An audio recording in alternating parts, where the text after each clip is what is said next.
सभी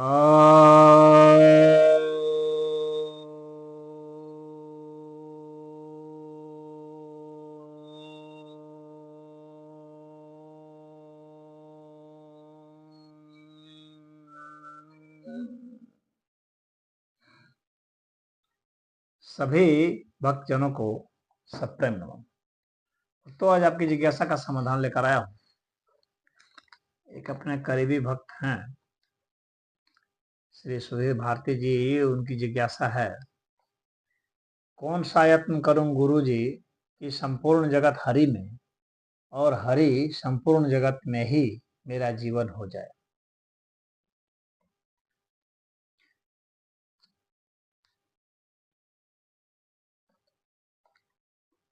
संपूर्ण जगत हरि में और हरि संपूर्ण जगत में, ये तो है ही है।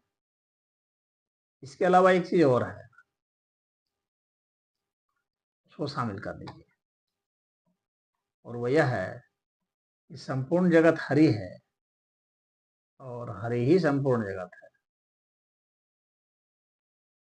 कुछ ऐसी चीज नहीं है जो कि हरि ना हो। तो इनमें जो है एकता जो है वो है ही है। अब आपको इसमें यत्न की बात है कि यत्न क्या करना है, तो इसमें यत्न आपको बस इस नॉलेज को रखना है, क्योंकि यहाँ सब कुछ जो है पर ब्रह्म परमेश्वर को कहा गया है कि वही है, प्रज्ञानम ब्रह्म कहा गया है। ये पूरा अस्तित्व जो है वह ब्रह्म स्वरूप है, और वह ब्रह्म जो है वह ज्ञान स्वरूप है। तो ये पूरा अस्तित्व जो आपको मालूम पड़ता है, ये सब ज्ञान स्वरूप है, ज्ञान के ही भिन्न भिन्न रूप हैं। ये जगत भी ज्ञान रूप ही है, ज्ञान का स्थूल रूप है। तो जब आप समझेंगे कि सिर्फ ज्ञान ही ज्ञान है और एक पीढ़ी से दूसरी पीढ़ी ज्ञान ही ट्रांसफर होता है, एक घटना से दूसरी घटना में सिर्फ ज्ञान ही ट्रांसफर होता है और कुछ ट्रांसफर नहीं होता है, बस उसी का रूपांतरण होता रहता है, ज्ञान का ही रूपांतरण होता रहता है। बस आपको इसको बस समझ लेना है। अब जब आप समझ जाएंगे, असली चीज समझदारी है, समझदारी ही वास्तविक ध्यान है। ऐसा नहीं है कि आप बैठ करके जो आंख बंद करेंगे तो कुछ। इस चीज को जब आप समझ जाते हैं ना, और इसको हर जगह आप जो है इम्प्लीमेंट करते हैं, लागू करते हैं, हर घटना में और हर चीज में, तो फिर आपका वास्तविक ध्यान सबता है, और तब फिर आपको कहीं भेद नहीं रहता है। ध्यान ध्याता में और ध्येय में भेद फिर खत्म हो जाता है, और तब वही समाधि कहलाती है। जब ध्यान ध्याता और ध्येय में एकाकारता जब हो जाए, तो ही वह जो है समाधि हो गई। जब तक आप ध्यान लगा रहे हैं तब तक कहीं कोई समाधि नहीं है। जब तक कोई आपका ध्येय है तब तक कोई समाधि नहीं है।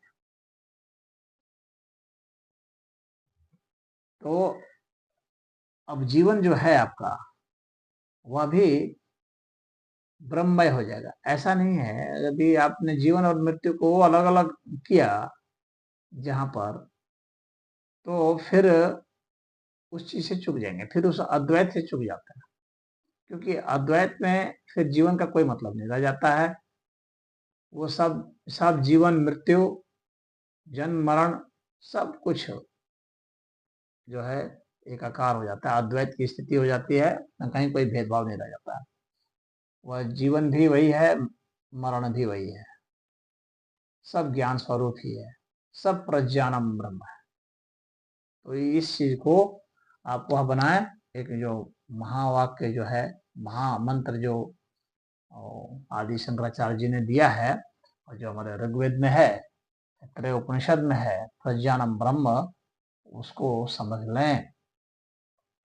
जो 4 महामंत्र जो दिए गए हैं कि तत्त्वमसि श्वेत के, तो कहा जा रहा है कि वह तुम ही हो, वह ब्रह्म तुम ही हो, बस इसको समझ लेना, वह तुम हो। फिर जो है दिमाग से संशय और द्वंद्व सब खत्म हो जाता है। तो जो छांदोग्य उपनिषद में कहा जा रहा है कि वह तुम ही हो जाएगा। अयम आत्मा ब्रह्म जो मांडव्य उपनिषद में कहा जा रहा है, अथर्ववेद में कहा जा रहा है अयम आत्मा ब्रह्म, यह आत्मा ही ब्रह्म है। भ्रांति समाप्त। अहम ब्रह्मास्मि कहा जा रहा है बृहदारण्यक उपनिषद में, यजुर्वेद में, समाप्त हो जाता है। यह मैं ही जो हूँ ब्रह्म, या जो मैं है, ये जो ईगो है, और यह मैं से जो भी अस्तित्व में समझ पाता हूँ, महसूस कर पाता हूँ, अनुभूत करता हूँ, वो सब ब्रह्म ही है, सब ईश्वर है। तो जब सब जगह सब ईश्वर ही ईश्वर है, ईश्वर के सिवाय कुछ है ही नहीं, वासुदेव सर्वमिति स महात्मा सुदुर्लभ, गीता कह रही है। तो अब क्या रह जाता है? संशय। कहाँ रह जाता संशय? और जब इन सारे महावाक्यों को आप अपने मस्तिष्क में समाविष्ट कर लेते हैं, तो फिर आपका ध्यान जो है समाधि में बदल जाता है।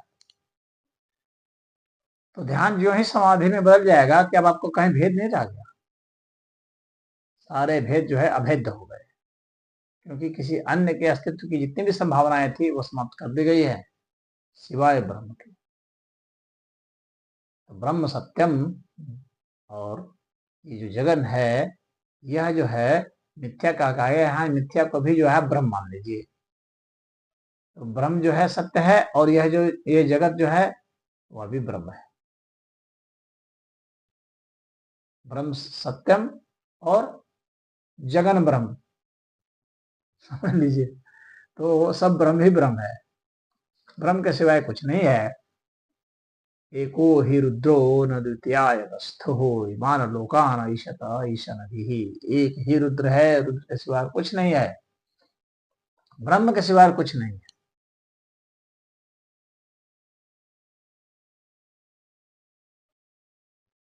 तो यह जब आप समझ जाते हैं कि ब्रह्म के सिवाय कुछ नहीं है, सब कुछ ब्रह्म ही है, उसी का स्थूल रूप सूक्ष्म रूप जो आपको महसूस होता है, क्योंकि आपकी जो भिन्न भिन्न इंद्रियां हैं, भिन्न भिन्न स्तर की जो आपकी ज्ञान इंद्रियां हैं, वे उसको महसूस करती हैं। जो ही आपके दिमाग में ये सारी बातें स्पष्ट हो जाती हैं, फिर आपको ध्यान लगाना नहीं पड़ता है, ध्यान स्वतः होता है। फिर वो 24 घंटा वाला ध्यान है, 24 घंटे वाली समाधि है। वो ध्यान समाप्त हो जाता है, क्योंकि ध्येय भी समाप्त हो गया, ध्यान लगाने वाला भी अलग नहीं रहा, भक्त भगवान सब एकमय हो गए। तो वैसी स्थिति में जो है पूर्ण समाधि होती है। फिर कहीं पर कोई कंफ्यूजन नाम की चीज नहीं रहती है, कर्म में, ज्ञान में, भाव में, विचार में। तो यह स्थिति का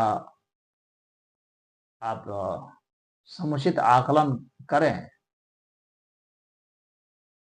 हर घटना को, हर वस्तु को ब्रह्म ही मान लें, क्योंकि ब्रह्म के सिवाय कोई अस्तित्व सिद्ध ही नहीं होगा, क्योंकि ब्रह्म अनंत है। और जब ब्रह्म अनंत है तो उसका कहीं अंत होगा ही नहीं। इसका मतलब कोई भी चीज जो है वह ब्रह्म ही है।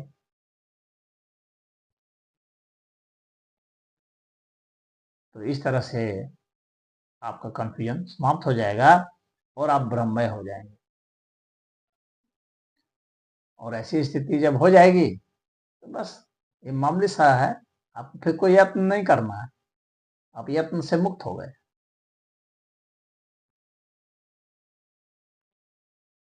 क्योंकि आप ब्रह्ममय हो गए, फिर यत्न किसके लिए, क्यों?